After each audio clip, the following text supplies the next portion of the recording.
¿De qué me presume rico vanidoso si somos iguales? Si con tu dinero también tienes penas, también tienes males. A ti la riqueza ante la tristeza no te vuelve inmune, y a mí la pobreza con los de mi clase más y más me une. Tu estilo de vida la presión te aumenta y te quita la calma. Yo vivo tranquilo con la fe en el pecho y paz en el alma. Tú tienes empleados que por unos pesos en la espalda te cuidan, y yo tengo amigos que sin un centavo dan por mí la vida. Tu casa es enorme pero se termina donde está la barda, y yo tengo un monte que no lo recorro ni en varias semanas. Tú para refrescarte tienes la piscina en aguas cristalinas, el río en que me baño no sé dónde empieza ni dónde termina.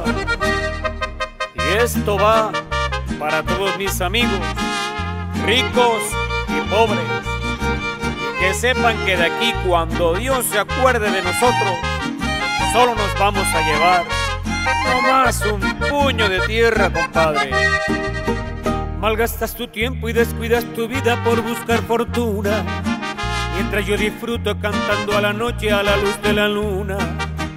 Vives angustiado pensando en que pueden caer tus finanzas. Yo al cielo bendigo si en el día en que vivo pa' comer me alcanza. Te duermes soñando sonar las sirenas siguiendo a los pillos, cuando a mí me arrulla la noche serena y el canto del grillo. Prende 10 alarmas y a la medianoche temblando despierta. Yo duermo tranquilo de pierna tirante y con la puerta abierta.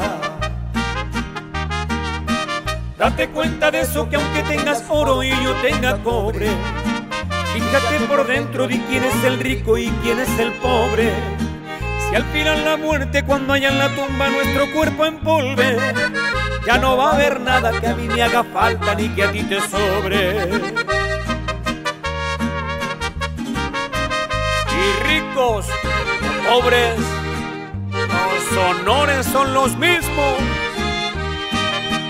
Date cuenta de eso, que aunque tengas oro y yo tenga cobre, fíjate por dentro de quién es el rico y quién es el pobre. Si al final la muerte, cuando haya en la tumba nuestro cuerpo en polve, ya no va a haber nada que a mí me haga falta ni que a ti te sobre.